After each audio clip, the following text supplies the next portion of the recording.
My son's bride stood under a $12,000 chandelier in downtown Des Moines holding a champagne glass that I had technically paid for.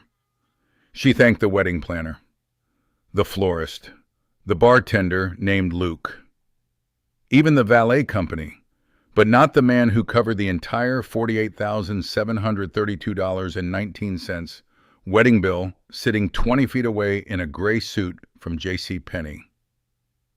You know that silence people get when something feels wrong, but nobody wants to say it out loud? Yeah, that kind. 17 minutes later, the ballroom got even quieter. Because some people mistake quiet old men for harmless old men. And that is a very expensive mistake.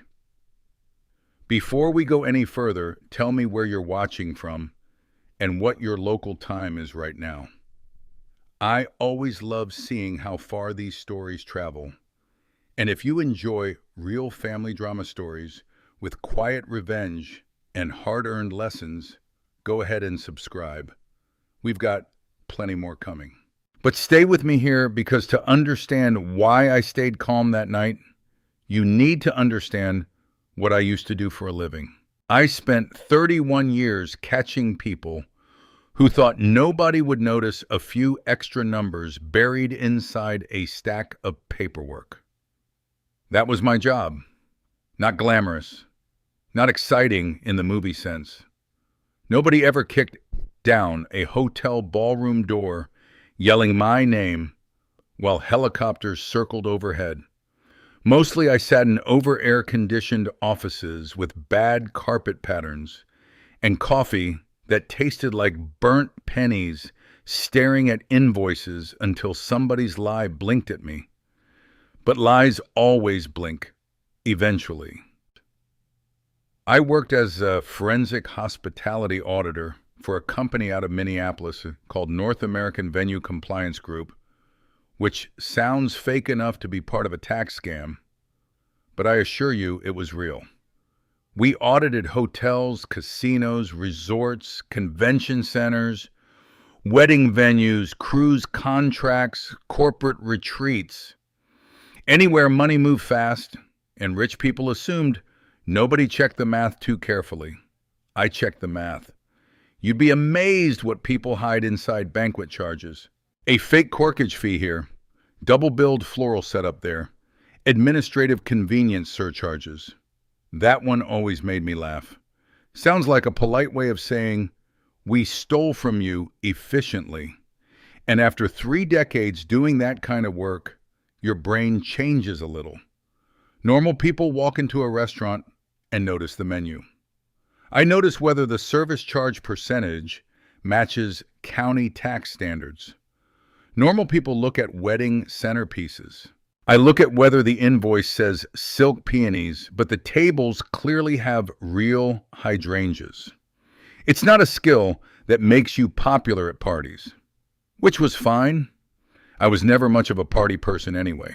By the time all this happened, I was 68 years old, living alone in a quiet little ranch house on Maplewood Drive in Cedar Rapids, Iowa. Beige siding, small front porch. Wind chimes my wife Margaret bought 15 years earlier, hanging beside the door because she said silence made houses feel lonely. I kept them up after she died. Even when one of them cracked during a winter storm back in 2021 and made a crooked little clinking sound every time the wind blew from the north. Especially then, actually. Funny how grief works. Sometimes the broken things become the ones you can't throw away. Most mornings, I woke up at 5:12 a.m. without an alarm because my body apparently believed retirement should still feel like punishment. I'd shuffle into the kitchen wearing old flannel pajama pants and a faded navy Iowa Hawkeyes sweatshirt Margaret hated because she said it made me look emotionally available to raccoons. Her exact words. I'd make coffee, cheap Casey's coffee most of the time because I never developed fancy tastes. Then I'd sit at the kitchen table listening to WHO radio while watching the neighbor's golden retriever lose the same argument with the same squirrel every morning around 6:30. That dog never won once. Still showed up every day believing in himself. Honestly, there's probably a motivational lesson in there somewhere. My best friend, Harry Mercer, used to stop by unannounced about twice a week carrying either donuts or unsolicited opinions. Usually both. Harry was 70, built like an old refrigerator, somebody taught to smoke cigars. Retired Army cook, loud laugh, permanent smoker's cough. Drove a blue and silver Ford F-15. Oh, that looked like it had personally survived 3 divorces and at least 1 minor war. Harry called me around 8 every morning. Not because he cared how I was doing emotionally, because he forgot how to text. "You dead?" he'd ask the second I answered. "Not yet." "Good. Want to get breakfast?" That was our friendship in its purest form. The truth is, after Margaret passed from ovarian cancer 6 years earlier, Harry became the one person who knew how quiet my house had gotten. And he never treated me like a fragile widower. That mattered. People think kindness always looks soft. Sometimes kindness looks like a man insulting your lawn maintenance while secretly making sure you ate something besides canned soup that week. Margaret understood me better than anybody ever did. She knew I noticed things other people missed. Tiny things. Tone changes, missing paperwork, hesitations, the way somebody says technically right before a disaster. Before she died, she grabbed my wrist one night in the hospital at Mercy Medical Center and said something I still hear almost every day. "Don't become hard, Winston. Not bitter, not angry, hard. There's a difference. Angry people still feel things. Hard people stop feeling them." I promised her I wouldn't. Some days I did better than others. Now my son Caleb, he got his mother's heart, unfortunately for him. Caleb Russell was 35 when this story started. Commercial insurance broker. Nice smile. Too trusting. The kind of man who apologized to furniture after bumping into it. He lived in West Des Moines in a condo with gray walls and one of those fake industrial light fixtures every millennial apartment seems legally required to have now. I loved my son deeply, but Caleb had one dangerous flaw. He hated conflict so much, he treated it like a house fire. The second tension appeared, he'd do anything to put it out fast, even if that meant burning himself in the process. You know people like that. Maybe you are people like that. And people like that attract stronger personalities the same way porch lights attract moths. That's how Vanessa Whitmore entered the picture. The first time Caleb mentioned her, we were eating at a little diner called Bee's Kitchen off Edgewood Road. Tuesday afternoon. Snow piled halfway up the parking lot curbs. He stirred his coffee 3 straight minutes before saying her name. That's how I knew it was serious. "She's different," he told me. Now listen, whenever a grown man says she's different while staring into a coffee mug like it contains classified military intelligence, prepare yourself emotionally. "She works in event branding," he said. I didn't even know what event branding meant. Sounded expensive, though. Then he smiled. And that worried me more than anything, because it was the same smile Margaret used to get right before adopting stray animals we absolutely did not have room for. The hopeful kind. The dangerous kind. I remember asking him one simple question. What's she like when nobody's impressed by her? Caleb blinked at me. That's a weird question. No, I said. That's the whole question. He laughed it off. I should have pushed harder. But parents make mistakes too, even old ones, especially old ones. A week later, Caleb asked if he could bring Vanessa to meet me over dinner. And that was the first time Vanessa Whitmore smiled at me like I was part of the furniture instead of part of the family. I should have paid closer attention to that look. The first time I met Vanessa Whitmore was on a Thursday evening in late October at B's Kitchen on Edgewood Road in Cedar Rapids. It was one of those Iowa nights where the wind doesn't just blow, it argues with you. The kind that makes you question every life decision that led you to leave the house. Caleb had been pacing the parking lot for 10 minutes before she arrived. I could tell because I sat inside near the window with a cup of coffee that tasted like it had been filtered through regret and old copper pipes. Harry was supposed to join us, but he texted at 6:42 p.m. saying, "Stuck at Menards. Don't ask. Long story. Probably criminal." So it was just me and my son, and the silence between us. When Caleb finally walked Vanessa in, I noticed three things immediately. First, she didn't look around the room like most people do when they enter a diner. She scanned it, like she was calculating value. Second, she smiled at Caleb before she even fully looked at me. Third, she shook my hand like she was deciding whether I was worth the effort of remembering. "Mr. Russell," she said, "Caleb's told me so much about you." That's a standard sentence, but the way she said it felt like it came with a hidden invoice. She was dressed well too well for B's Kitchen. Black coat, clean lines, minimal jewelry. Her hair was pulled back in a way that looked effortless, but absolutely wasn't. I've been around enough weddings and corporate galas to know when something is staged. And Vanessa was always staged. Caleb was glowing in that nervous way people get when they think they found the answer to a question they've been afraid to ask. We ordered food, meatloaf special, mashed potatoes, green beans that had clearly been introduced to a can sometime during the Obama administration. Vanessa barely touched hers. Instead, she talked. "I work in event branding," she said, folding her napkin precisely into a square that looked too disciplined for a diner table.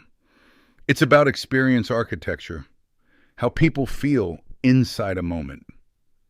I nodded slowly. Harry would have said, "So, party planning with extra steps." But I didn't say that. I'm not cruel, just observant. Caleb looked at her like she was explaining gravity. I looked at her like I was reading fine print. She asked me what I did. Now that's always a funny moment for me, because retired forensic hospitality auditor sounds like something you make up when you don't want to admit you used to ruin hotel managers' weekends for a living. "I used to look at numbers," I said. "That's interesting," she replied, "which is what people say when they already decided it isn't." Then she smiled again, and this time I saw it more clearly. Not warmth, positioning. Vanessa Whitmore didn't enter rooms to belong in them. She entered rooms to understand how to move inside them without friction. After dinner, Caleb walked her back to her car, a white Audi A4 that looked like it had never once seen a gravel road, which in Iowa is practically a moral statement. I stayed behind finishing my coffee. That's when Harry finally showed up carrying a paper bag from Casey's and a look of deep suspicion. "You meet her yet?" he asked. "Yes." And I watched Caleb and Vanessa talking near the Audi. She was laughing at something he said, but her eyes weren't laughing. They were measuring distance. "She's not bad," I said carefully. Harry tore into a donut. "That's what you said about the last one who tried to convince your son that minimalist lifestyle meant no furniture. That was different." "How?" "She stole the couch." Harry nodded like that made perfect sense. "Fair point. But I wasn't worried about theft this time. I was worried about something more precise. Vanessa wasn't trying to take things. She was trying to redefine ownership." A week later, Caleb called me. "Daddy said, I think I'm going to propose." There are moments in life where you feel time slow down. Not because anything dramatic is happening, but because your brain is trying to decide whether to intervene or just observe the chaos. This was one of those moments. "You've known her how long?" I asked.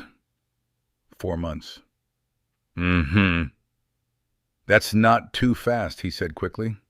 "Depends," I replied, "on what you're building." He didn't understand what I meant. He rarely did when it came to emotional architecture.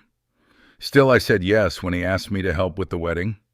Not because I trusted the situation, but because I trusted numbers. And numbers don't care about feelings. That's when things started moving. Venue selections, vendor lists, floral proposals from Hy-Vee that looked like someone tried to recreate a Pinterest board while blindfolded. Lighting packages, string quartets, catering tiers that escalated faster than gas prices during an election year. Vanessa chose the Riverbend Room in Des Moines. Of course she did. Glass walls, river view, chandelier imported from Chicago that allegedly cost more than my first house in 1987. When I saw the initial estimate, $48,732.19, I didn't react. Not because I was calm, because I was already doing math in my head. Who pays for what? What gets hidden? What gets rewritten later? That's the thing about people like Vanessa Whitmore. They don't just spend money, they curate perception. Caleb told me Vanessa wanted it to be their dream wedding. She always said like she was including him in a group project he hadn't fully signed up for. I signed the check anyway. Cashier's check, Bank of Iowa branch on First Avenue, teller named Denise who asked if I wanted a commemorative receipt envelope, because apparently that's a thing now. I said no. I took the carbon copy instead. That's important. Always take the copy.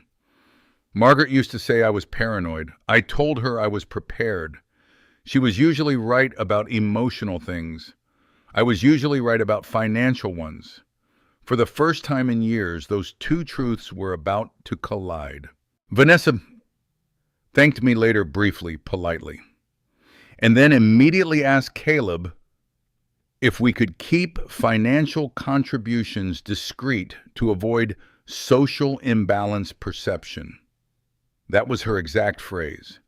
Social imbalance perception. I've investigated fraud cases less creative than that sentence. Caleb agreed too quickly. Of course he did. And that was the moment I realized something simple. I wasn't helping plan a wedding. I was helping build a stage.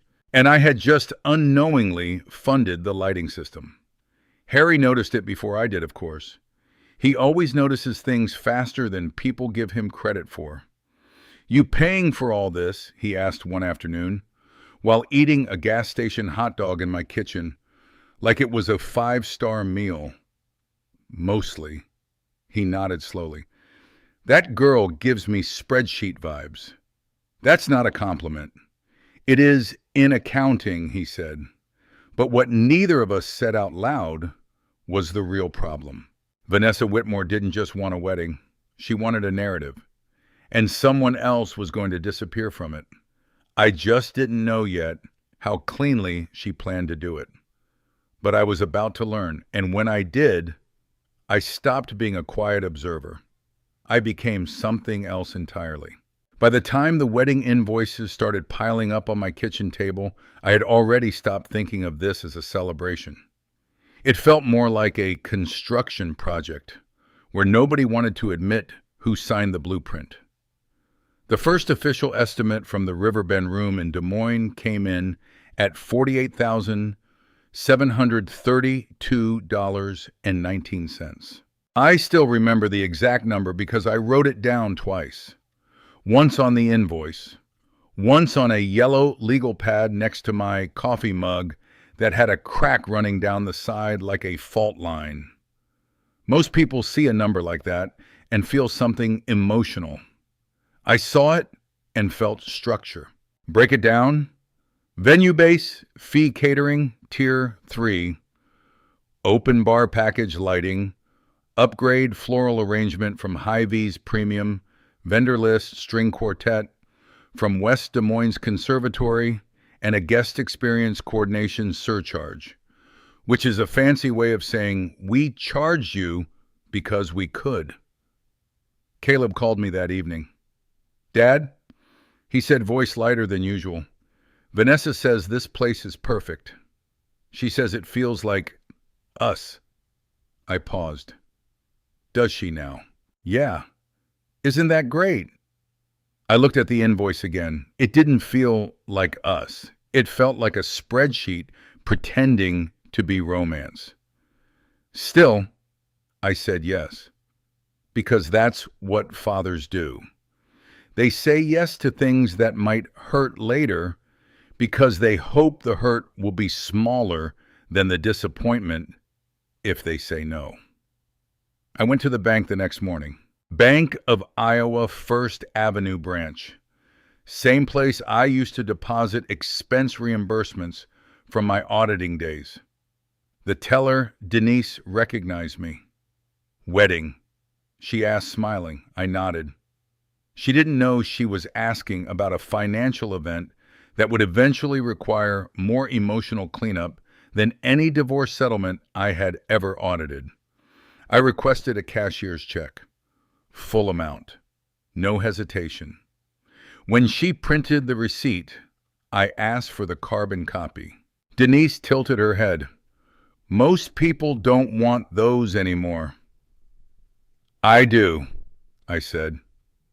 And that was that. On the drive home, Harry called. You still alive, or did you get scammed by wedding cake inflation? He asked. I just paid for a small economy, I said. There was a pause. That bad I don't know yet. That was the truth. I didn't know yet, but I was starting to suspect. Vanessa came by 2 days later with Caleb. She wore beige this time, always neutral tones, like she was trying not to leave emotional fingerprints. Winston, she said, smiling perfectly, we really appreciate everything you're doing for us.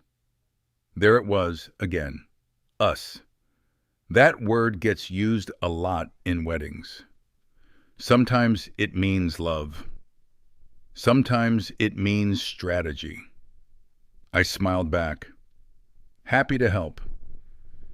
She nodded, then added, we'd prefer if financial contributions stayed private. It's more elegant that way. Elegant.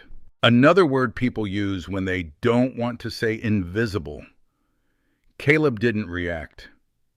That was the first mistake. Not hers. His. I told them both I understood, and I did. I understood too well. Over the next few weeks, I started receiving revised documents from the venue. Small things at first, a floral adjustment here, a catering substitution there. Then I noticed something interesting. My name was disappearing, not fully, just carefully, like someone erasing pencil lines but leaving faint indentations behind. On one revised banquet order, sponsor Winston Russell had been replaced with Whitmore Family Contribution Fund. That made me pause longer than I expected. Whitmore Family Contribution Fund did not exist. Not legally, not financially, not in any registry I had access to. And I had access to more than most people knew. That's when I stopped being just the man paying the bill and started being what I used to be. A man who audits stories.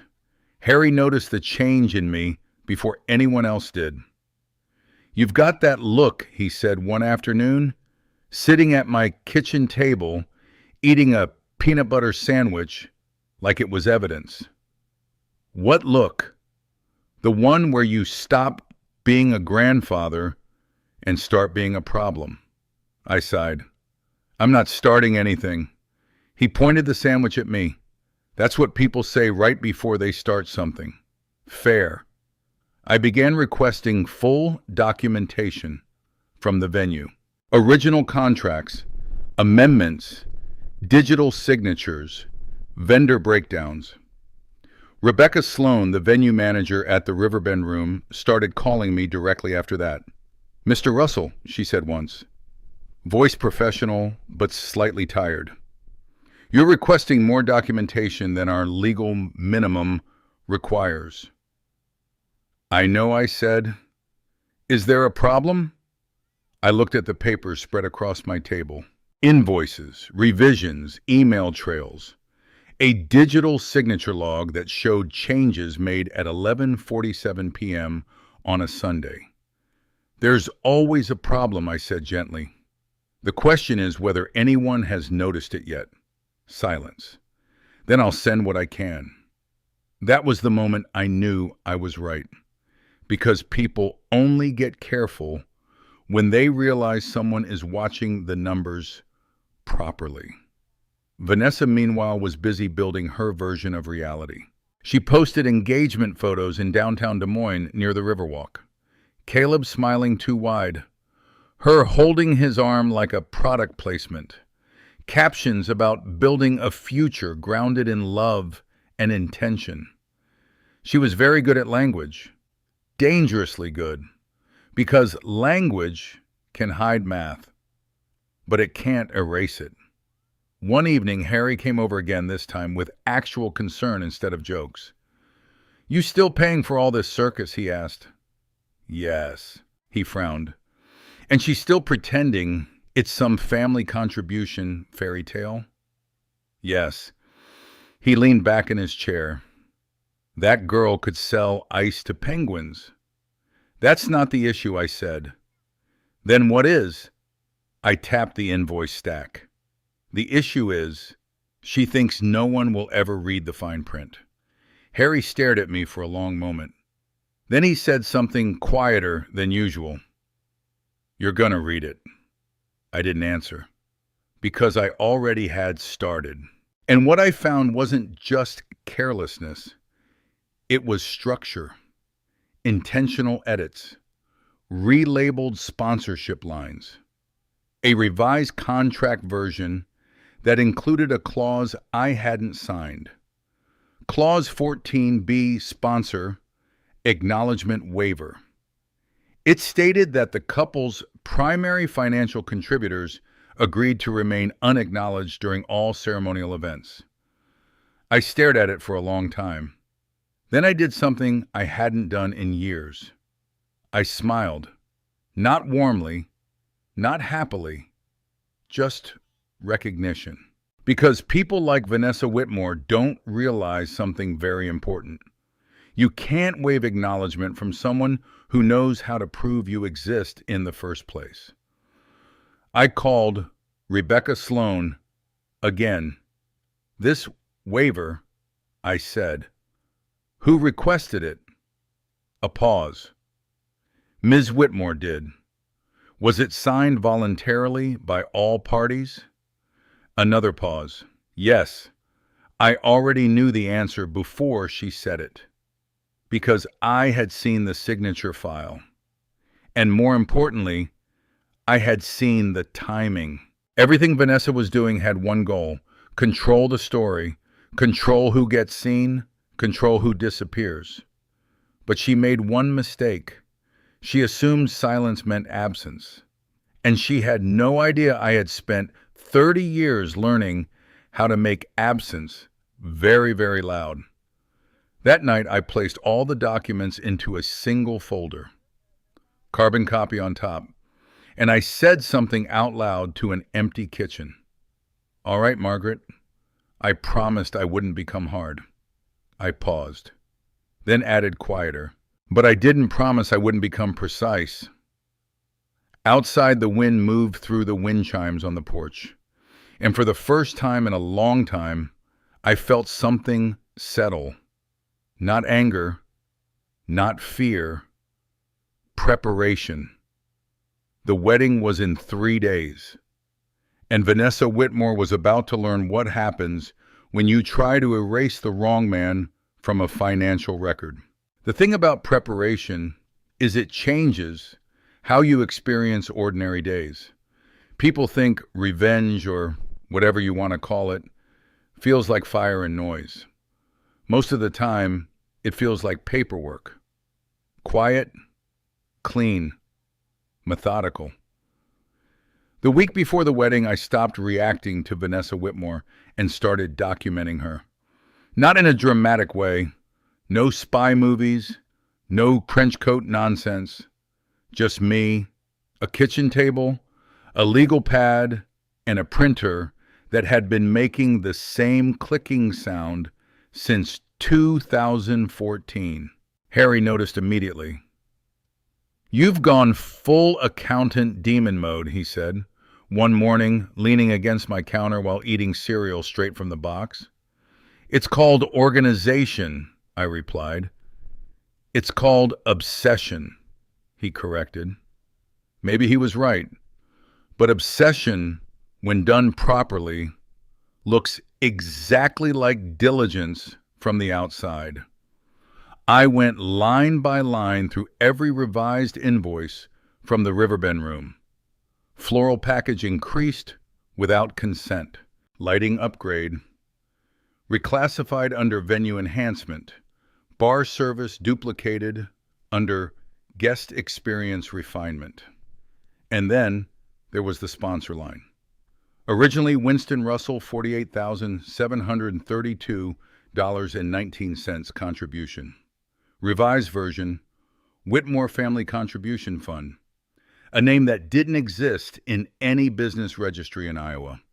I checked twice, then 3 times. Then I printed the Secretary of State search results just so I could feel the satisfaction of paper confirming what I already knew digitally. Nothing. No entity, no filings, no trace. Vanessa wasn't just rewriting credit. She was inventing ownership. Caleb called me that night. "Dad," he said, voice slightly anxious, "Vanessa is stressing about seating charts. She wants everything perfect. Perfect for who I asked." He hesitated. "That's kind of what I asked her. And she said the experience needs to feel cohesive." I nodded slowly, even though he couldn't see it. Cohesive. Another word that sounds harmless until you realize it often means controlled. After I hung up, I sat for a while at the kitchen table. Margaret's old mug was still there in the cabinet above the sink. I never used it anymore. Not because I was sentimental in a dramatic way, but because some things deserve to stay unchanged. Harry stopped by later that evening without calling, which meant he either needed coffee or had strong opinions. It was both. He dropped a brown paper bag on the table. "Casey's Donuts," he said. "Also, I talked to a guy who knows a guy who does venue contracts." "That sentence sounds illegal," I said. "It's Iowa," he replied. Everything is only mildly illegal. He sat down, looked at my paperwork, and whistled. You planning to arrest the entire wedding industry? Only if necessary. He laughed once, then got serious.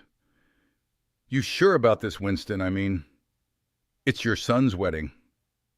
I leaned back in my chair. That's exactly why I'm sure. Harry didn't argue after that, because he knew me well enough to understand something important. I don't escalate easily, but once I understand the shape of something, I don't unsee it. The next day I drove to Des Moines.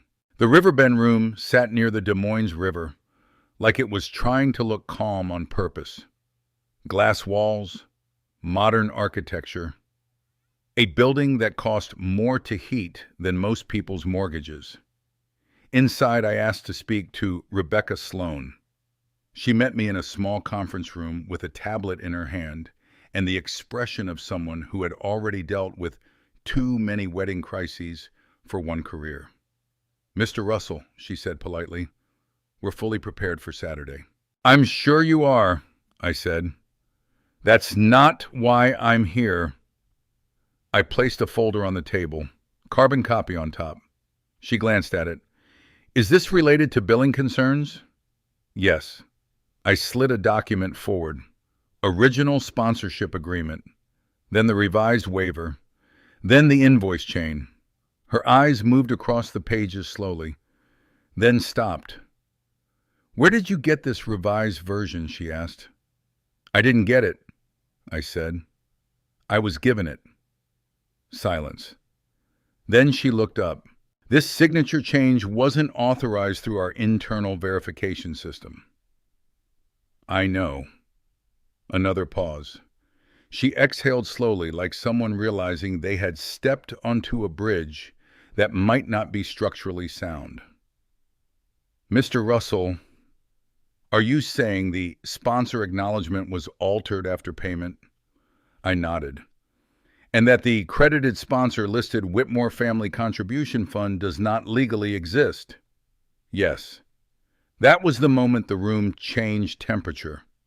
Not dramatically, just enough, like air deciding to become heavier. Rebecca stood up and walked to the door, closing it carefully. When she returned, her voice had shifted. Lower, more precise. Then we have a problem. No, I said calmly.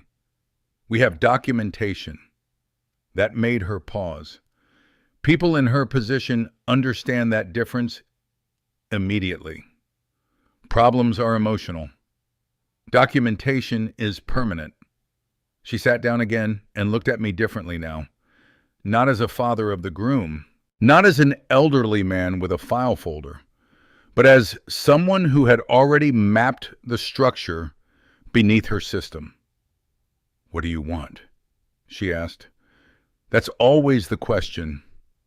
I tapped the carbon copy lightly. I want what was agreed to be acknowledged. She frowned. At the wedding, yes. That could create disruption. I smiled slightly.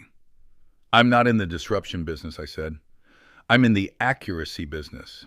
When I left the Riverbend Room that afternoon, the sky over Des Moines was turning gray in that slow Midwestern way that makes everything look like it's holding its breath. Harry called me as I got back to Cedar Rapids. You sound too calm, he said immediately. That's because I am calm. That's what worries me. Fair. That night, Caleb came over alone. He looked tired. Not physically. Emotionally. That kind of tired that settles behind the eyes before anything else shows it. Daddy said. As soon as he walked in, Vanessa's really sensitive about Saturday. I nodded. People usually are. She just wants everything to feel right. I poured him coffee. Black. No sugar. Caleb, I said, do you know who is paying for the wedding? He hesitated. You are. I shook my head once. That's not the full answer. He looked confused. I slid the folder across the table. He didn't open it immediately. That told me everything. People open good news instantly. They hesitate with truth. When he finally did, I watched his face change in stages. Confusion, recognition, then something heavier. "What is this?" he asked quietly. "It's what's actually happening," I said. He read for a long time, long enough that the silence in the room started to feel like furniture.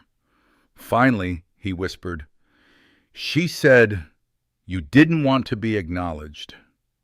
I leaned back. "Did she also say I didn't exist?" He didn't answer. That was answer enough. Caleb closed the folder slowly. "I don't want drama at the wedding," he said. I looked at him. "Neither do I. But life rarely asks what we want before it reveals what's real." "I won't create drama," I said. He looked relieved for half a second. Then I added, "I will correct an omission." That word sat between us for a moment. Omission. Such a polite word for erasure. Caleb left that night quieter than he arrived.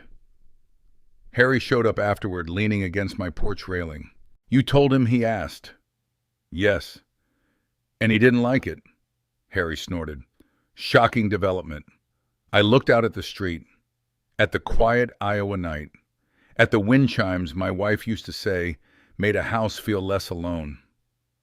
"I'm not doing this to hurt anyone," I said. Harry nodded slowly. "I know." Then he added, "But somebody's about to learn what happens when you confuse silence with absence." I didn't answer, because for the first time in a long time, I wasn't thinking about silence at all. I was thinking about timing, and Saturday was coming fast. Saturday arrived in Des Moines like it had been scheduled in advance by someone who enjoyed irony. Clear sky, mild breeze, sunlight hitting the glass walls of the Riverbend Room in that perfect way venues advertise in brochures but rarely deliver in real life. It looked expensive, which is another way of saying it looked like a place where truth would cost extra. I arrived at 3:41 p.m., earlier than most guests, earlier than Caleb, earlier than Vanessa, earlier than the string quartet tuning up in the corner like they were preparing for emotional warfare. Harry was already there. Of course he was. He was sitting in a folding chair outside the venue entrance, eating something from a paper bag. "You're early," I said. "I like watching people pretend they're not nervous," he replied. "It's educational." I adjusted my tie, Margaret's old navy tie, the one she bought me at a J.C. Penney clearance rack in 2003, and insisted made me look less like a man who audits happiness for a living. Harry looked me up and down. "You sure you want to wear that?" "Yes." "Sentimental? No," I said. "Strategic." He laughed. "That's worse." Inside everything was already in motion. Floral arrangements from High V lined the aisle, white roses, soft greenery, minimalist elegance, carefully calculated to look effortless. Lighting was warm, soft, designed to make everyone feel like they were inside a memory before it even happened. I noticed something immediately. My name was still missing from the printed program. Not an accident, not an oversight, a decision. I folded the program and put it in my pocket. No reaction. Not yet. Caleb arrived at 4:10 p.m. I saw him through the glass doors before he saw me. He looked like someone walking into a moment he wasn't sure he had earned. Then Vanessa arrived at 4:18. White dress, clean lines, controlled smile. She looked perfect in the way photographs are perfect, carefully composed, slightly detached from anything real underneath. She kissed Caleb like a performance. And then she saw me, just for a second. Her eyes paused. Not fear, not guilt, calculation. Then she smiled again and turned away. That was Vanessa Whitmore. She didn't break character easily. Guests began to fill the room. Caleb's extended family from West Des Moines, Vanessa's side from Chicago and Minneapolis, a few coworkers, a few people who clearly came for free food and open bar. Harry leaned toward me. "You noticed seating chart," he muttered. I did. Table 7, side section, near the speakers, where sound goes to die and guests go to forget you exist. "That's creative," I said quietly. Harry snorted. "You're being demoted at your own expense." "I prefer strategically repositioned," he grinned. "You're enjoying this too much." I didn't answer, because I wasn't enjoying it. Not exactly. I was observing it. There's a difference. At 5:02 p.m., the ceremony began. The officiant spoke about love, commitment, partnership, building a future together. Standard language, safe language, language that avoids financial reality entirely. Caleb kept looking at Vanessa like she was the only stable thing in his life. Vanessa looked at the audience like she was already imagining how they would describe this moment later. Then came the vows. Caleb's were honest, slightly nervous, real in the way unpolished things usually are. Vanessa's were structured. She spoke about journeys, alignment, shared vision. Not once did she mention Caleb's name without attaching it to something abstract. I've audited enough emotional performances to recognize scripting when I hear it. Then they were married. Applause, music, a brief moment where everything looked like it might hold together. Until it didn't. The reception began at 6:30 p.m. Champagne, hors d'oeuvres, small talk, pretending to be meaningful conversation. Harry and I stayed quiet at table 7. He kept sliding me butterscotch candies without looking at me. "You planning to do something dramatic?" he whispered. "I'm planning to be accurate," I replied. "That sounds like something that ruins weddings." I smiled slightly. "Only dishonest ones." At 7:18 p.m., the DJ announced speeches. Bridesmaids first, then best man, then family. Vanessa adjusted her dress before stepping forward. And that's when the room shifted. Because Vanessa Whitmore did not walk to the microphone like a nervous bride. She walked like someone about to curate reality. She tapped the glass lightly. Feedback echoed through the room. "Thank you all for being here," she began, voice smooth, rehearsed. She thanked her mother, her stepfather, her bridesmaids, the planner, the florist, the photographer, the bartender, Luke, who made tonight feel effortless. She even thanked the venue staff, each name carefully chosen, each acknowledgement placed like a chess piece. Then she smiled. And this is where it happened, the omission. "And of course," she said warmly, "thank you to everyone who made this evening possible." Pause. A soft sip of champagne. A glance across the room. Not toward me, past me, through me. Not a single pause in her voice as she continued. "I feel so grateful for all the love and support from both our families." Both. That word landed differently. Caleb shifted slightly beside her. Harry leaned in just a fraction. "That's you," he whispered. I nodded. She continued. "No mention, no acknowledgement, no correction, nothing."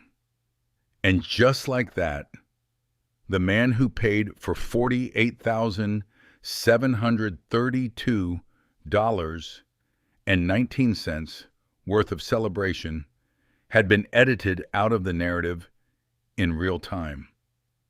Polite erasure. I checked my watch. 7:42 p.m. Exactly as expected. Harry muttered, "I'm about to develop hypertension on your behalf." I stood up slowly, not dramatically, not urgently, just deliberately. Old knees deserve proper pacing. A few guests noticed, then more. Vanessa paused mid-sentence. Caleb looked confused. I walked toward the stage. No one stopped me. People rarely stop quiet men who don't look angry yet. I reached the microphone stand. Vanessa tilted her head slightly. A warning. A question. A challenge. I leaned in. "Good evening," I said calmly. A few polite chuckles from the crowd. Old man taking the mic. Could go anywhere. "I just want to clarify something quickly," I continued. Vanessa smiled tightly. "Dad," Caleb whispered from the side, maybe. I raised one hand slightly, not to silence him, just to pause the moment. Then I looked at Rebecca Sloan, who was standing near the back of the room. "Ms. Sloan," I said, "would you mind confirming the sponsor of tonight's event?" The room shifted again, because now it wasn't emotional. It was procedural. Rebecca hesitated. Just once, then stepped forward with the calm of someone who had already accepted what was about to happen. "Yes," she said. "According to our official payment records, the primary sponsor is Winston Russell. A ripple. Not loud, but real." I reached into my jacket and placed the carbon copy on the lectern. Then another document. Then another. Caleb's eyes moved rapidly now. Vanessa's smile didn't move, but her eyes did. Fast, sharp, searching for escape routes. I continued softly. "The payment of $48,732.19 was made in full from my account. There was no secondary sponsor fund registered under the Whitmore name." Silence thickened. Rebecca added carefully, "Additionally, the Whitmore Family Contribution Fund does not exist in any verified financial registry." That was the moment Vanessa stopped breathing normally.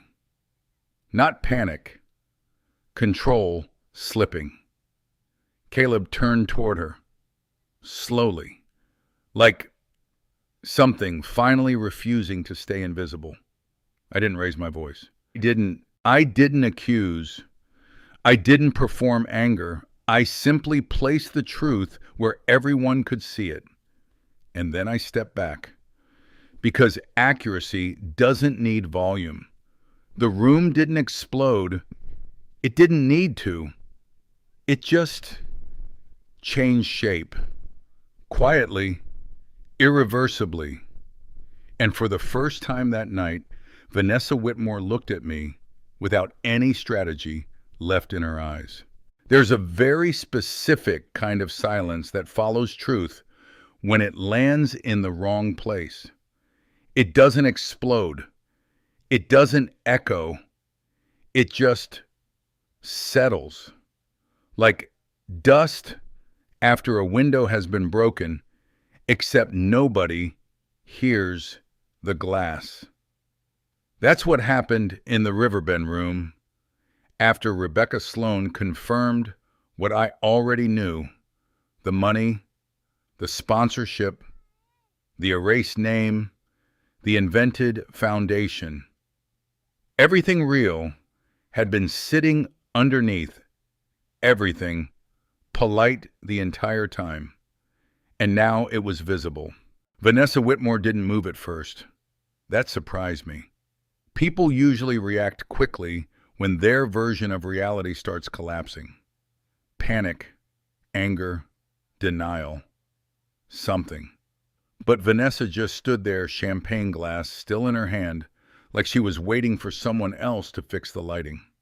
Caleb turned to her slowly, not dramatically, not like a man in a movie, like a man realizing the floor beneath him had been slightly tilted for months, and he only now noticed. "Vanessa," he said quietly. That was all he managed. Her eyes flicked toward him, then toward me, then toward Rebecca, searching, measuring, recalculating. Harry leaned in beside me and whispered, "I've seen guys realize they bought a lemon car with more emotional stability than this."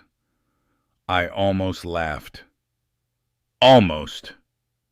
Vanessa finally spoke. Her voice was still controlled, but thinner now, like someone trying to press a wrinkle out of fabric that refuses to behave. "This is a misunderstanding," she said. That word again. Misunderstanding. I've audited enough fraud cases to know that misunderstanding is usually the first shelter people run to when documentation becomes inconvenient. Rebecca didn't respond emotionally. She just held up her tablet. "The payment record is clear," she said, "and the sponsor acknowledgement clause was never properly waived by all required parties." Vanessa's jaw tightened. That was the first crack. Small, but real. Caleb stepped forward slightly. "Wait," he said. "What waiver?" I turned to him. "Clause 14B, I said calmly. It states that any financial contributor above $25,000 must be publicly acknowledged unless explicitly waived by all verified stakeholders." Caleb blinked. "You signed that?" he asked Vanessa. She hesitated. That hesitation said more than any confession could. "I signed a revised version," she said quickly. "It was just administrative." "Stop," I said gently. Not loud, not angry, just final. The room went still again. I could feel Harry watching me now. He always gets quiet right before something irreversible happens. I reached into my folder and pulled out the revised document. Not dramatically, just placing it on the lectern. Then another. Then the original contract. Paper always tells the truth faster than people do. "Vanessa, I said you didn't just revise wording." I tapped the document. "You redefined attribution." A murmur ran through the guests. Caleb stared at the papers like they were speaking a language he had never been taught. Vanessa finally snapped. "Why does it matter?" she said sharply. "It's a wedding. It's about us, not paperwork." There it was. Emotion finally breaking through. But it wasn't guilt. It was control slipping. Harry muttered under his breath, "Oh, here we go. The feelings over facts defense." I looked at Vanessa. "I agree," I said. That confused her, so I continued. "It is about us. That's why accuracy matters." Silence again. I turned slightly toward the guests. Not for performance, for clarity. When someone pays for an event, I said they don't do it for recognition, but erasing them changes something fundamental. I looked back at Vanessa. It changes truth. Caleb's voice was softer now. Vanessa, did you change the sponsor name? She exhaled sharply. It was cleaner, she said. Cleaner, that word again. I nodded slowly. Cleaner for whom? No answer. That was the mistake. Because silence always answers eventually. Rebecca stepped forward again. There is also the matter of the Whitmore Family Contribution Fund, she said carefully. It is listed across multiple vendor revisions. Vanessa turned toward her. It's just branding, she said quickly. A placeholder. It's not registered, I finished. She stopped. That pause again. The same one from earlier. The one that tells you someone is no longer improvising. They are defending. I leaned slightly on the lectern. Vanessa, I said you used a non-existent entity to reassign credit for a verified payment. The room shifted again. People were no longer whispering now. They were listening.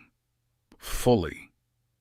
Caleb looked like he was trying to hold two versions of reality in his hands at once, and neither would stay still. Vanessa's breathing changed. Faster now, but still controlled. You're making this sound worse than it is, she said. Harry laughed softly. Not loud enough for anyone else. Just for me. That's what people say right before it becomes exactly as bad as it is, he muttered. I didn't smile this time. I stepped away from the lectern slightly. Not to escalate, to finalize. I'm not making it sound like anything I said. I'm just reading what's here. I tapped the document once. Numbers don't exaggerate. Vanessa looked at Caleb now. Finally. Really looked at him. I didn't want your family to feel overshadowed, she said quickly. I was trying to make things equal. Equal. That was interesting, because nothing about erasing one contributor and inventing another is about equality. It's about narrative control. Caleb shook his head slightly. You didn't tell me any of this, he said. I was protecting the experience, she replied. Harry leaned toward me again. Experience, he whispered. That's what scammers call it when they don't want to say lie. I let him have that one. Caleb turned to me. His voice cracked slightly. Dad, is this true? I nodded. Yes. No hesitation, no softness. Just truth. That was enough. Vanessa finally dropped the smile. Not fully, but enough to show what was underneath. Frustration, fear, and something else. Something sharp. You're humiliating me, she said quietly. I shook my head. No, I replied. You did that part yourself. I'm just making sure the credits are accurate. A few guests shifted uncomfortably. Someone coughed. The DJ accidentally lowered the music and then raised it again like it might fix reality. It didn't. Caleb stepped back slightly. Like distance might help him think. It didn't. Vanessa's eyes were now locked on me. Not angry anymore. Focused. Calculating again. But differently. Because now she was no longer trying to manage perception. She was trying to survive it. And that is always where the truth becomes unavoidable. Rebecca spoke one final time. Mr. Russell is the verified financial sponsor of this event, she said clearly. All vendor payments trace back to his account. That sentence ended everything cleanly. No drama, no spectacle, just structure collapsing into fact. Vanessa lowered her glass slowly. For the first time that night, she didn't look like she was curating anything. She just looked like someone who had run out of places to stand. And in the silence that followed, I understood something very simple. Truth doesn't need permission to enter a room. It just needs someone willing to read it out loud. The wedding didn't end after the truth came out. That's something people get wrong about moments like that.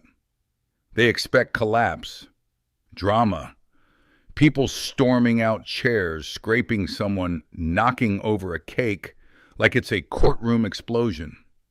Real life doesn't give you that kind of closure. Real life just continues uncomfortably.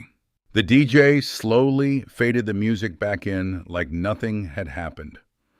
A few guests tried to pretend they hadn't just witnessed the emotional equivalent of a structural audit being read aloud in real time. Someone actually took a sip of champagne while still staring at me like I might start issuing subpoenas. Harry leaned toward me. Well, he muttered, "That's going to ruin at least 3 family group chats." I almost smiled. Almost.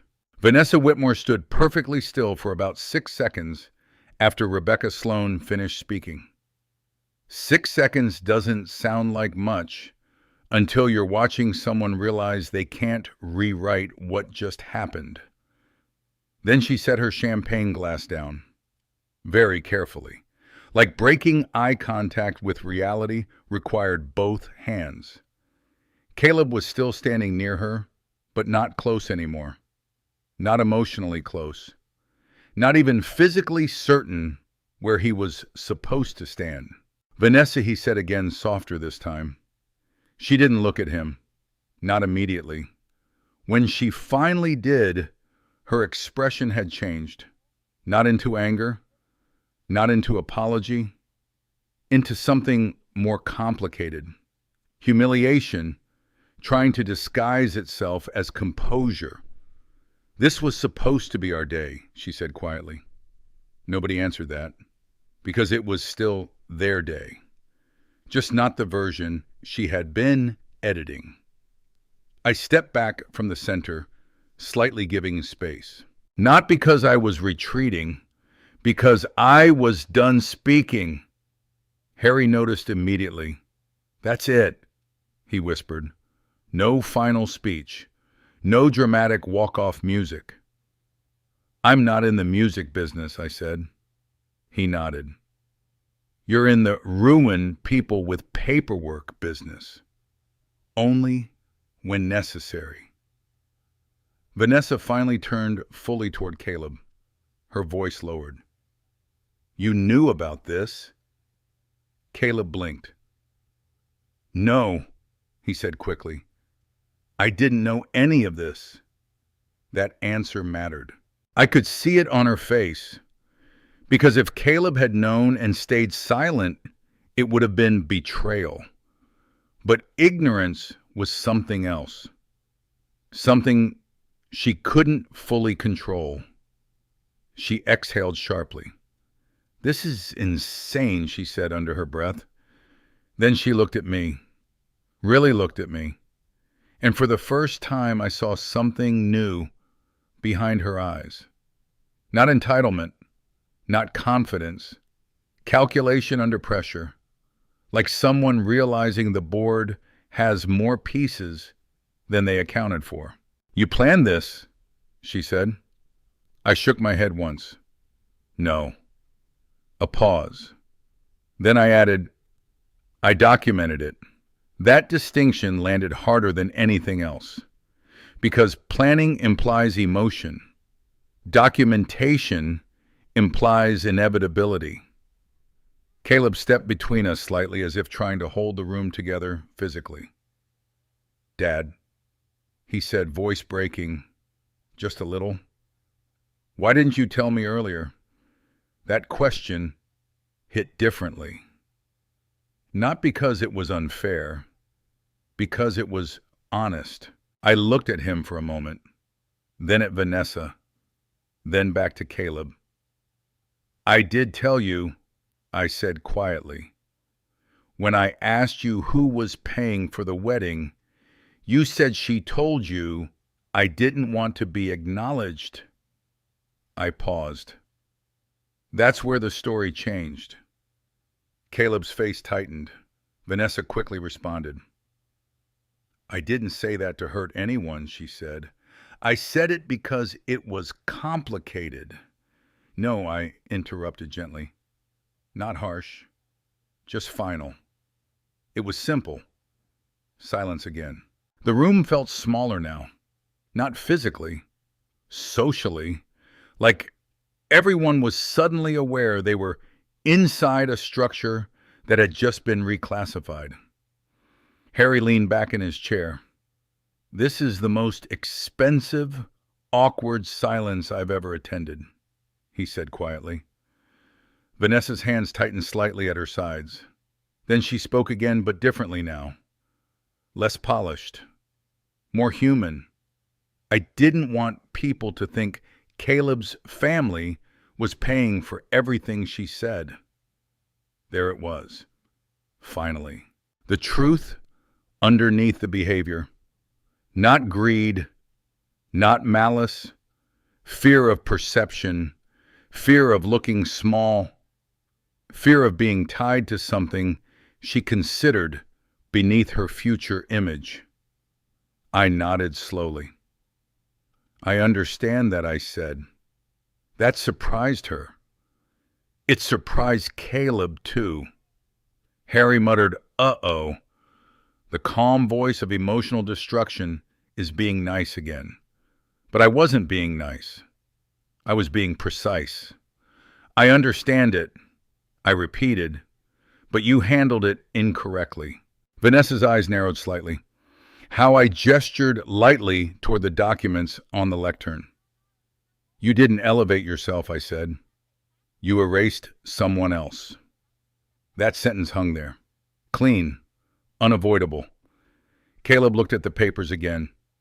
Then at Vanessa. Then at me. Like he was trying to decide where reality actually lived. Vanessa swallowed. For the first time, her composure cracked fully. I didn't think it would matter, she said quietly. That was the second truth. And maybe the more dangerous one. Because indifference is always more destructive than intention. Harry stood up slightly behind me. People always say that right before. It matters a lot, he said. No one laughed. Vanessa looked down for a moment, then back up. Her voice was smaller now. What happens now? She asked. That question wasn't directed at me. It was directed at life. Caleb didn't answer. I didn't answer immediately either, because that part wasn't about numbers. Not anymore. I looked at my son.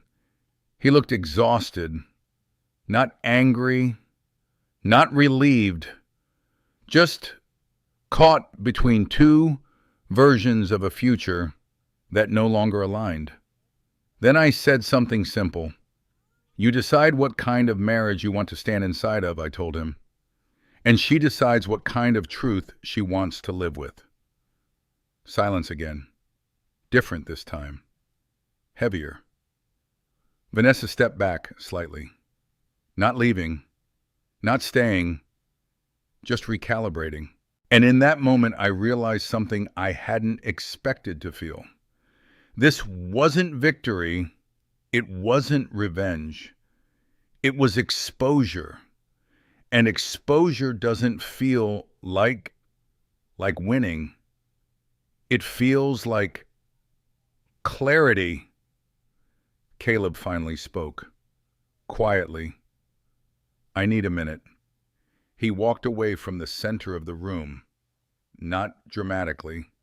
Just away. Vanessa didn't stop him. Harry watched him go, then leaned toward me. So he whispered, what? Now, Professor Audit. I looked at the room. At the guests, pretending not to stare. At Vanessa standing alone near a table of untouched champagne. at the document still sitting on the lectern like evidence that had already spoken for itself. And I said the only honest thing left. Now I said, we let people deal with what's real. Caleb didn't come back for almost 23 minutes.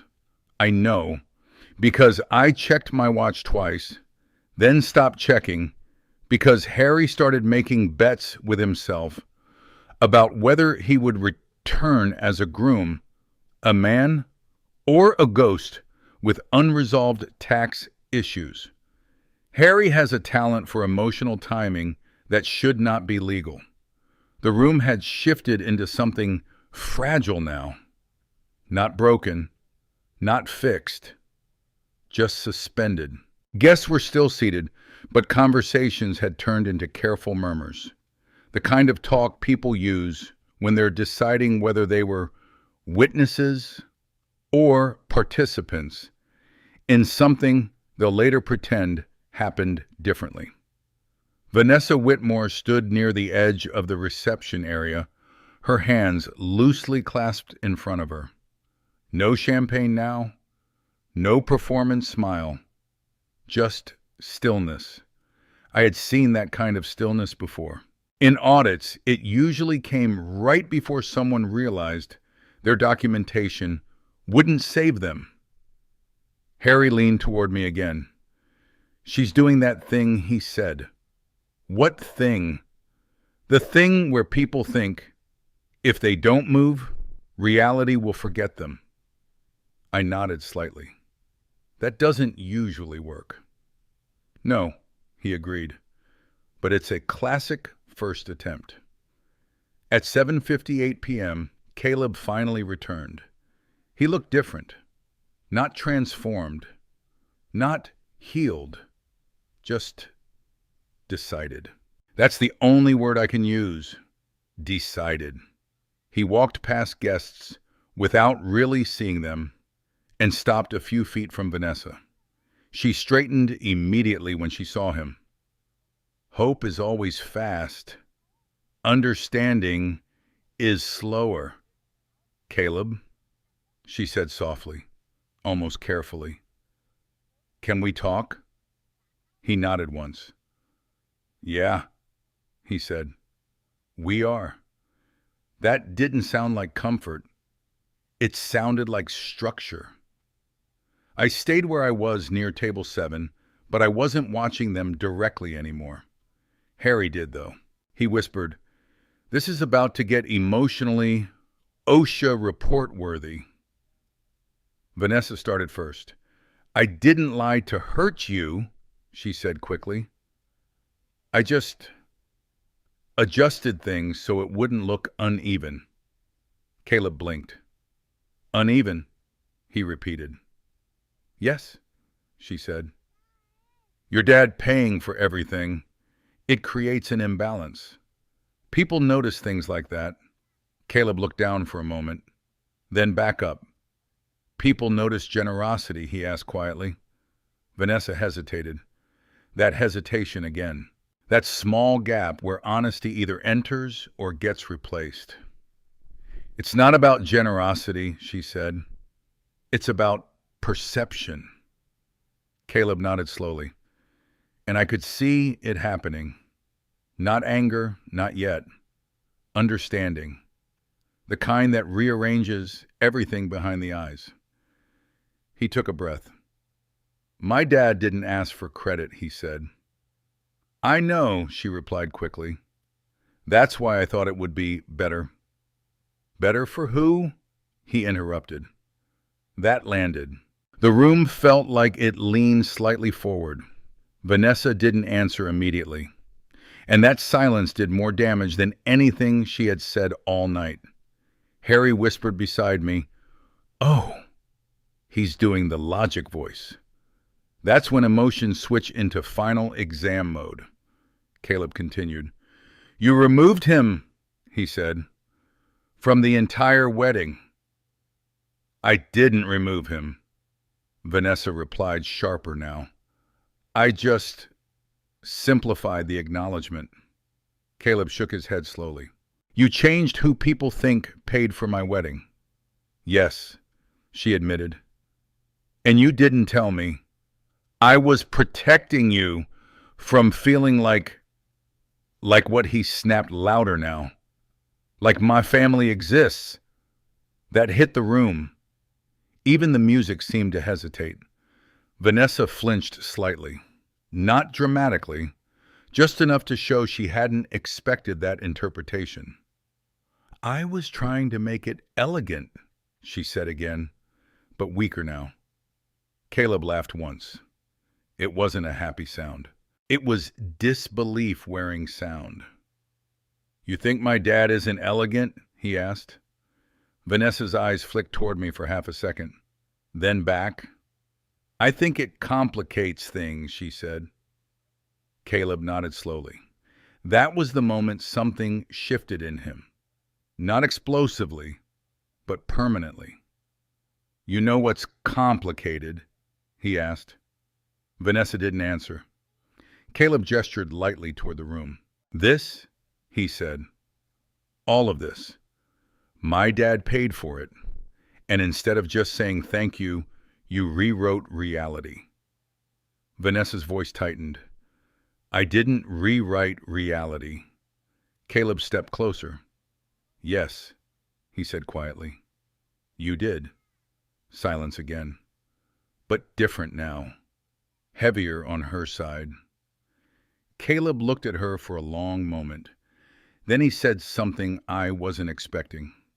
I needed a minute earlier, he said, to decide something. Vanessa straightened slightly. What did you decide? Caleb exhaled. I decided I don't want a marriage where my father has to be erased for things to feel comfortable. The words didn't land loudly, but they landed completely. Vanessa blinked. Once. Twice. Then very quietly she said, So what are you saying? Caleb paused. And in that pause, I saw something I recognized immediately. The same moment I had seen in hundreds of audit cases. When someone realizes the structure they built is not stable enough to continue standing. I'm saying I need honesty, he said. A pause. Then softer. And I don't think we have that right now. The room didn't react. People were too afraid to. But I saw Harry lean back slightly. Yeah, he whispered. That's the sound of a relationship filing for emotional bankruptcy. Vanessa shook her head. This is because of paperwork, she asked, voice rising slightly now. Caleb shook his head. No, he said. It's because you changed who my family is when you thought no one would notice. That sentence ended something. Not loudly, not dramatically, but clearly. Vanessa stood still for a long moment. Then she looked at me again. And this time, there was no calculation. Only realization. You were always going to show me, she said quietly. I shook my head. No, I said. That wasn't the plan. Harry muttered, He's telling the truth. That's the scariest part. Vanessa looked back at Caleb. Her voice was smaller now. What happens now? She asked again. But this time it wasn't theoretical. It was real. Caleb didn't answer immediately. Then he said, I think we need to pause everything. Vanessa closed her eyes briefly. Not crying yet, just absorbing. The kind of silence that happens when someone hears a sentence they can't argue with in real time. She nodded once, slowly, and said, Okay, one word. Not acceptance, not resolution, just temporary surrender. Caleb turned slightly. Not leaving, not staying, just suspended like everything else in the room. And then he looked at me. For the first time that night, really looked at me. I'm sorry, Dad, he said quietly. I nodded once. I know, I said. Harry leaned toward me. So what now? He whispered. I watched my son standing in a wedding hall that no longer felt like a celebration, and I said the only honest answer I had left. Now, I said softly, we start fixing what can still be fixed. And for the first time all night, nobody argued. The reception didn't end the way people imagine it would after something like that. There was no dramatic storming out, no overturned tables, no cinematic collapse of music and glass and emotion. Instead, there was something far more uncomfortable. Order trying to reassert itself after truth had already rewritten the room. The DJ, a man named Corey from West Des Moines, who had been paid $1,200 to maintain atmosphere continuity, slowly faded the music back in like he was testing whether reality had stabilized. It hadn't. Guests began doing what guests always do in moments like this. They started pretending. Small conversations resumed. Forced laughter appeared in corners of the room like nervous wildlife returning after a storm. People picked up forks again.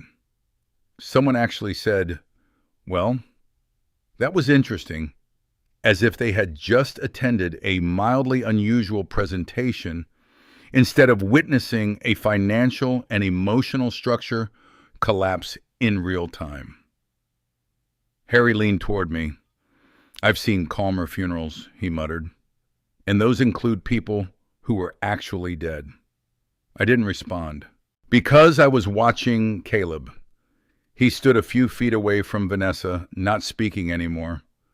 Not because there was nothing left to say, but because everything important had already been said. Vanessa Whitmore looked like she was holding herself together out of habit now. Not confidence, not control, habit. The kind people develop when they've spent years believing composure is the same thing as stability.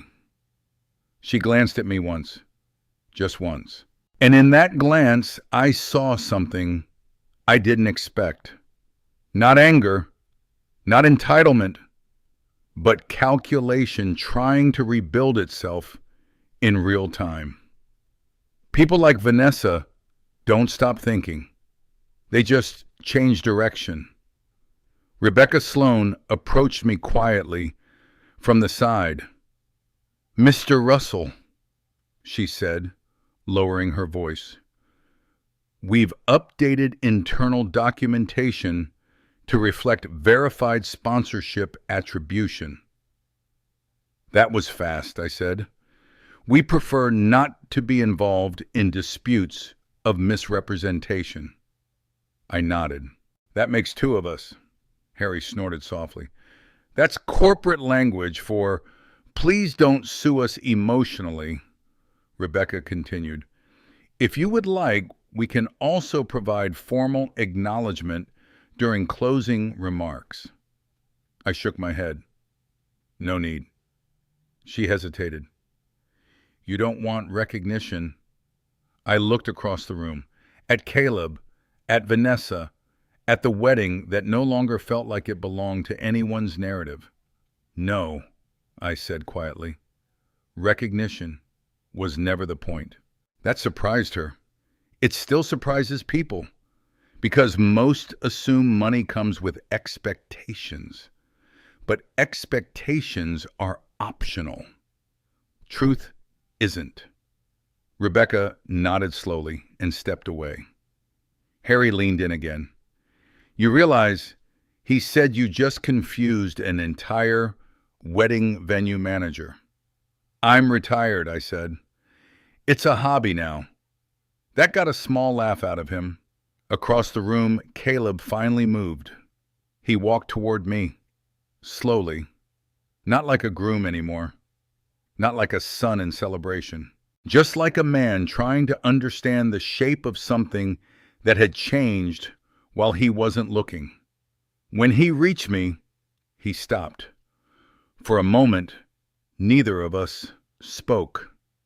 Then he said, "I didn't know she was doing all that." I nodded. "I know." A pause. "I should have noticed," he said. I shook my head once. "No," I said gently. "You should have been told." That landed differently. He looked down at the floor for a moment, then back up.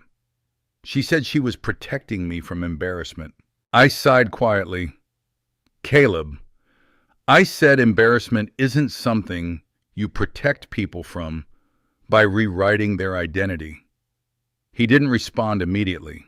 Then he nodded slowly, like something inside him had finally accepted a fact it had been resisting.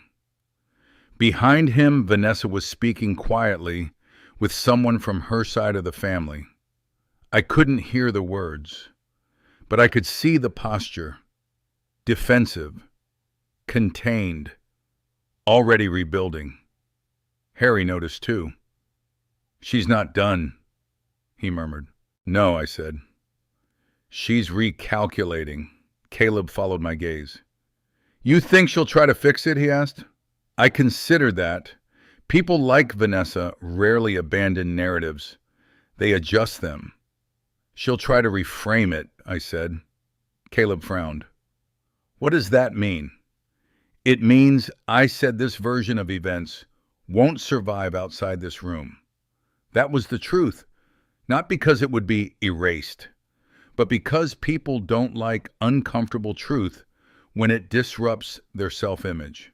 Vanessa would tell a different version tomorrow, maybe even tonight.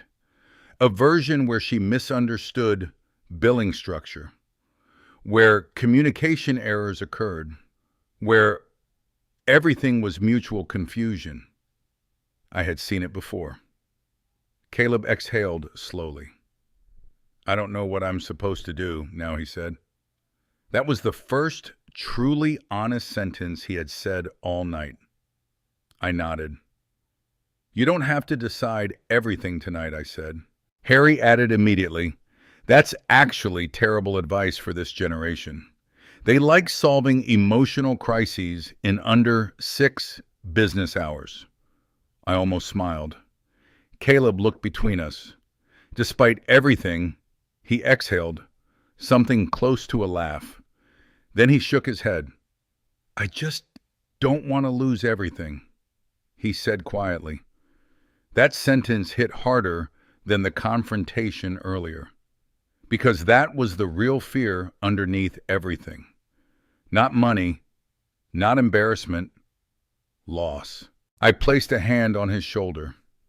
"You won't lose everything," I said. A pause.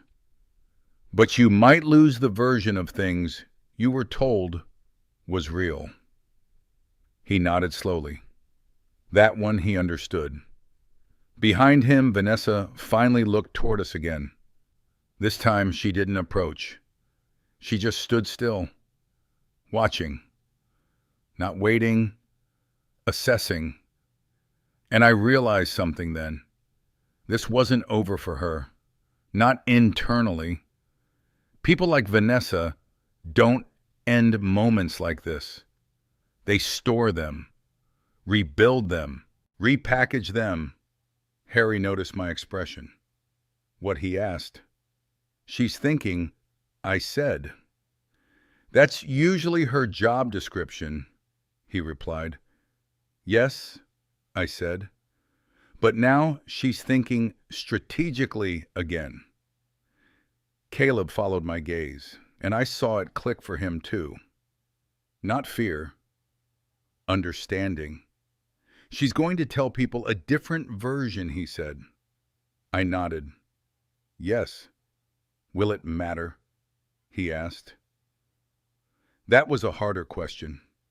I looked around the room, at guests leaving slowly, at forced smiles, at unfinished conversations, at a wedding that had turned into a case file no one wanted to file.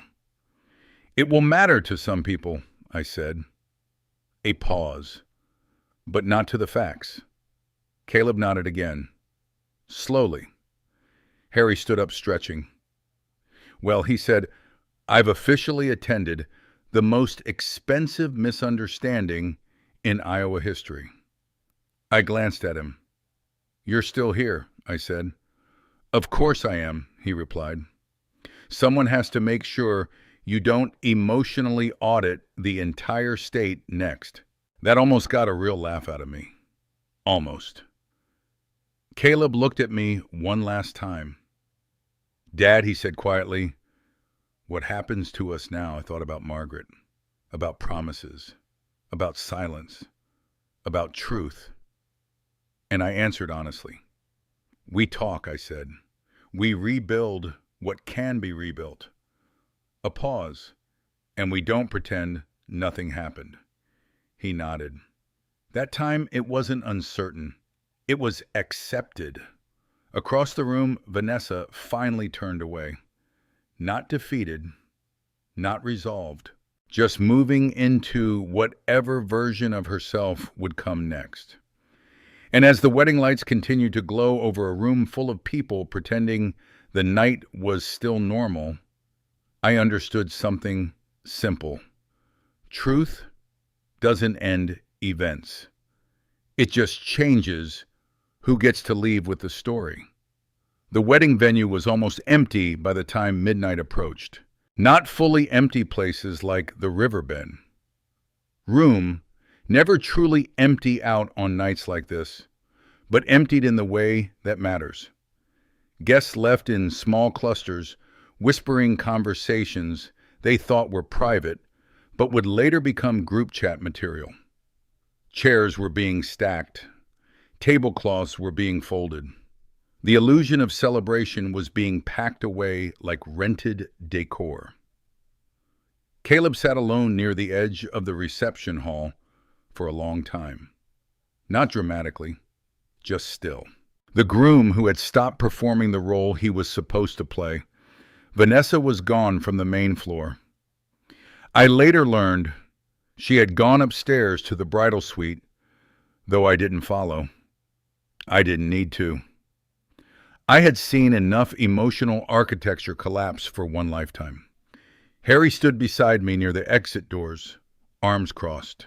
You know, he said quietly, I've been to weddings where the marriage lasted less time than the cake cutting. This one might be a record breaker in a different category. What category is that? I asked. Silent, structural failure. I almost smiled. Almost. Caleb finally stood up and walked toward me. The room behind him was dim now, lit mostly by leftover chandeliers and the kind of peered lighting that makes everything look like it's remembering what it used to be. He stopped a few feet away. I think I understand now, he said. I nodded slowly. That's usually what comes after the noise. He looked down for a moment, then back up. I didn't want it to be like this, he said. I know, I replied. That was the simplest truth of the entire night. Nobody wants things to become what they become. They just get there anyway. Harry shifted slightly behind me. I'm gonna grab air, he said. Also, I need to leave this emotional crime scene before I start giving legal advice to strangers. He stepped outside, leaving just Caleb and me, and the quiet. Caleb spoke again. She said she was embarrassed, he said. I nodded, and I believed her. I know. A pause. I didn't realize she was changing things like that, he added. I believe you, I said. And I did, because ignorance is often more common than intention in moments like these. Caleb ran a hand through his hair. So what happens now? He asked again. It was the same question from earlier, but now it sounded different, less panicked, more grounded. I looked at him for a long moment before answering. Now I said, you stop trying to make sense of what happened as a single event. He frowned slightly. What do you mean? I mean, I continued. This wasn't one moment. It was a series of decisions. Yours, hers, mine. He nodded slowly. And I was part of it, he said quietly. Yes, I said, but not the architect. That distinction mattered.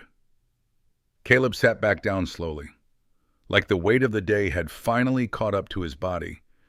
I feel stupid, he admitted. I shook my head once. No, I said. You feel blindsided. A pause. There's a difference. He looked at me. I should have seen it. Maybe I said gently. But love makes people generous with assumptions. That landed somewhere deeper in him. Not as comfort, as clarity. Behind us, the venue staff continued cleaning. The sound of distant glass clinking, chairs scraping softly, life resetting itself. Caleb spoke again, quieter. Is she going to try to fix this? He asked. I exhaled slowly. Fix is the wrong word, I said. He looked up. Then, what is it I considered that carefully? Reframing, I said. Rewriting, explaining. He nodded slowly. She won't accept it as it is. No, I said. People who build identity through perception rarely do. A silence followed. Not uncomfortable now. Just real. Caleb finally asked the question I knew had been coming since the moment everything shifted. Do you hate her? I answered immediately. No. That surprised him. Even now. Even after everything. No, he repeated. I shook my head. Hate requires investment, I said. And she was never in control of enough of my world for that. He nodded slowly. What do you feel then? I thought about it. About invoices, about erasure, about silence being misused. Then I answered honestly. Clarity, I said. And disappointment in choices, not people. Caleb looked down, then nodded. Behind us, footsteps approached. Harry returned, holding 2 cups of coffee. He handed one to me. Gas station quality, he said. So basically emotional support in liquid form. I took it. Caleb looked at Harry. Harry raised his cup slightly. Congratulations on surviving your own wedding, he said. Caleb let out a short breath that might have been a laugh. Feels weird, calling it that, he admitted. Harry shrugged. I've seen worse first anniversaries already. That actually made Caleb smile. Small, but real. The kind that returns slowly after something breaks. We stood there for a while. 3 men in a half-empty wedding venue that no longer felt like a celebration, but also not like a disaster anymore. Just aftermath. Finally, Caleb spoke again. I think I need to talk to her, he said. I nodded. That's your decision. He hesitated. I don't know what I'll say. You don't have to know yet, I replied.